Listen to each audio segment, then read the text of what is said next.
It's Grow TV, where we grow together and learn about God. So I've been thinking about who we call superheroes and who we call villains. I mean, what makes a superhero and a villain the villain? The answer? Opportunities. Okay, there might be other answers, but for the sake of this conversation, the answer is opportunities. What I mean is opportunities to be super. What is an opportunity, you ask? It's like when you were given a chance to choose what you do. So I got to thinking, what might happen if villains had the opportunity to be supers? Would they still be villains? Oh, we shall see. See, what I have is a villain randomizer that will select famous villains at random. It's a villain randomizer, so duh. Then I also have a super opportunity randomizer, which will give us a random opportunity to be super at random.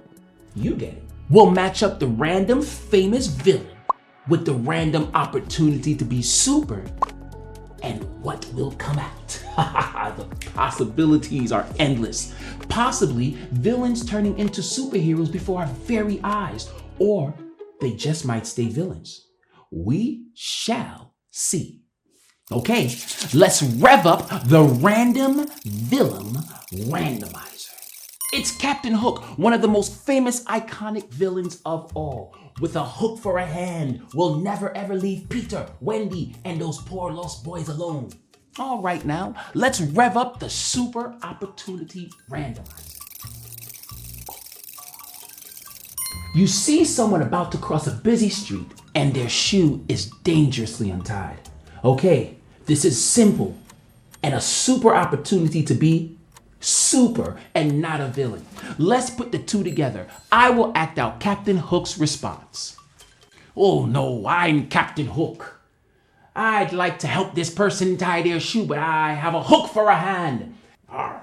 I'll just end up scratching their foot, getting frustrated and putting the hook through a nearby car window.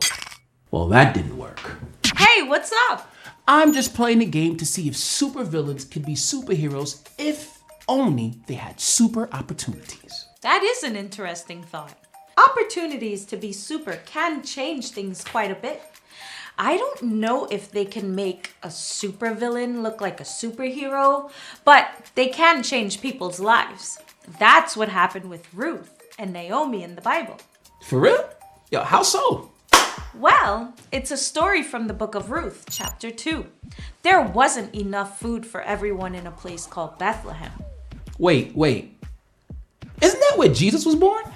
Yes, that would come later. So, because there wasn't food, people moved away, including Naomi and her family. The sad thing was, Naomi's husband and sons died. So, she was left with her sons' wives, Ruth and Orpah. Oh, that's sad. Very sad. But the women loved each other very much. Then Naomi got some good news. Oh, well, thank goodness. Yeah. God provided food for the people living back in Bethlehem again. So Naomi and Ruth decided to move back. That must have been a brave thing to do. Like, kind of heroic. Very much so. Because they still needed to figure some things out when they got there. Like, where would they stay and how would they find food? Naomi was from Bethlehem, but Ruth was not. But God gave her an opportunity to take care of herself and Naomi. And an opportunity to be super. Exactly. Ruth went to a farm to pick up the leftover grain. The field she was working in belonged to a man named Boaz. Boaz? That's a fun name. Boaz! Boaz noticed Ruth and found out that she was the one who came back to Bethlehem with Naomi. Boaz told Ruth to keep gathering grain in his field. He even invited her to eat with the rest of the workers. Whoa, that was like a super opportunity for Boaz too. For sure. And that wasn't all. Boaz told his workers to let Ruth have as much grain as she wanted. So from morning until evening, Ruth gathered leftover grain. Like A boss superhero. I guess so. Boaz said to Ruth in Ruth 2:11, I've been told all about what you have done for your mother-in-law since the death of your husband, how you left your father and mother and your homeland and came to live with the people you did not know before. May the Lord repay you for what you have done. May you be richly rewarded by the Lord, the God of Israel, under whose wings you have come to take refuge. Heroes recognizing heroes. I love this.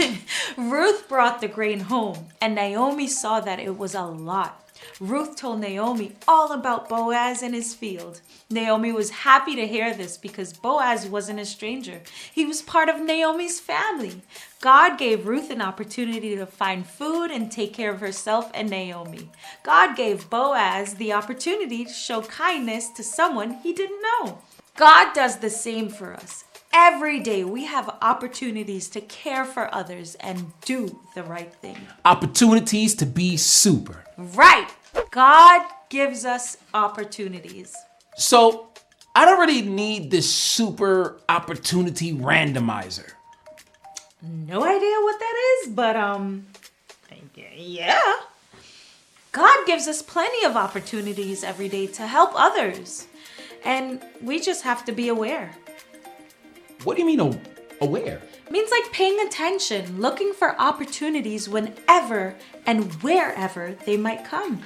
Like a person who's about to cross a busy street with their shoe untied, and I'm not Captain Hook, so I won't scratch their foot. I guess. Or someone who is cold and who needs a coat, and I just happen to have one, and I could offer them a coat because I would never turn them into stone instead. I was with you until the last part, but I guess it seems like you kind of got it. All right, so I'm out of here. Good luck getting out there and being super. We may not be superheroes or supervillains, but just like the people in the Bible story, God gives us all opportunities to help others and do good. We just have to pay attention and act when the opportunity comes. Maybe that's like the definition of what a real superhero does.